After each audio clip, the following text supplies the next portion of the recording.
decided it was time to declare their independence. They would no longer be a part of the tyrannical British Empire and would fight for their freedom. In Congress, July 4th, 1776, the unanimous Declaration of the 13th United States of America.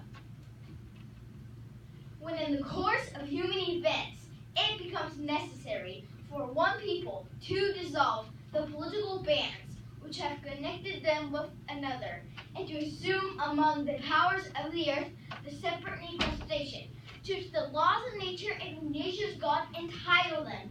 A decent respect to the opinions of mankind requires that they should declare the causes which impel them to the separation. We hold these truths to be self-evident, that all men are created equal, that they are endowed by their Creator with certain and inalienable rights, that among these are life, liberty, and the pursuit of happiness, that to secure these rights, governments are instituted among men, deriving their just powers from the consent of the governed, that whenever any form of government becomes destructive of these ends, it is the right of the people to alter or to abolish it, and to institute new government, laying its foundation on such principles, and to organizing its powers in such form as to them shall seem most likely to affect their safety and happiness. Prudence indeed will dictate that Grimm's long established shall be changed for light and transient causes, and accordingly all experience has shown that mankind are more disposed to suffer while evils are sufferable than to right themselves by abolishing forms to which they are accustomed. But when a long train of abuses and usurpations pursuing irregularly the same object evinces a design to reduce them under absolute despotism, it is their right, it is their duty to throw off such government and to provide new guards for their future security. Such have been the patient servants of these colonies, and such now the necessity which constrains them to alter the form systems of government. The history of the present king of Great Britain is a history of repeated injuries and usurpations, all having indirect objects the establishment of an opportunity over these states. To prove this, let facts be submitted to a candid world. He refused his assent to laws, the most wholesome and necessary for the public good. He has forbidden his governors to pass laws of immediate and pressing importance, unless suspended in their operation till his assent should be obtained.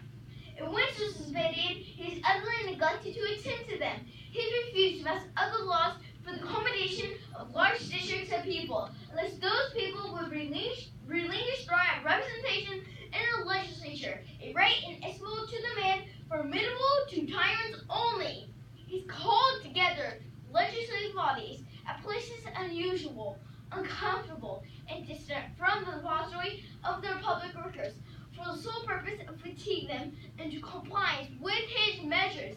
He's dissolved representative passage repeatedly, proposing with manly ferns his invasions on the rights of the people. He's refused for a long time after such dissolutions to cause others to be elected, whereby the legislative powers incapable of annihilation have returned to the people at large for their exercise, still remaining in the meantime exposed to all the dangers of invasion from without and convulsion within.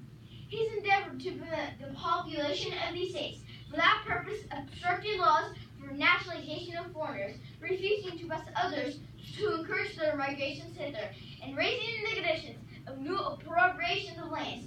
He has obstructed the administration of justice by refusing his assent to laws for establishing judiciary powers. He's made judges dependent on his will alone for the tenure of their offices and the amount and payment of their salaries. He's erected a multitude of new offices and sent swarms of officers to harass our people in the outer substance. He's kept among us in times of peace, standing armies without the consent of our legislators. He's affected to render the military independent of and superior to the civil power.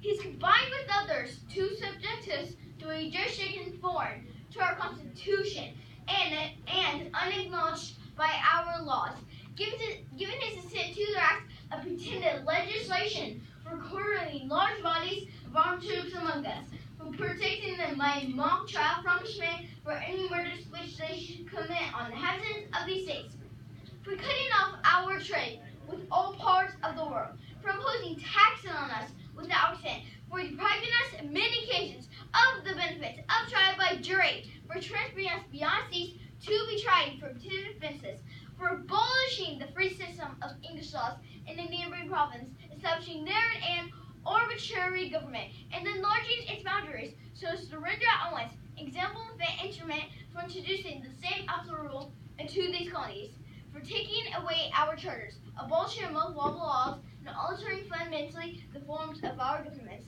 for suspending our own legislators and declaring themselves invest power to legislate force in all cases whatsoever. He has abdicated government here by declaring us out of face protection and weighty recompenses.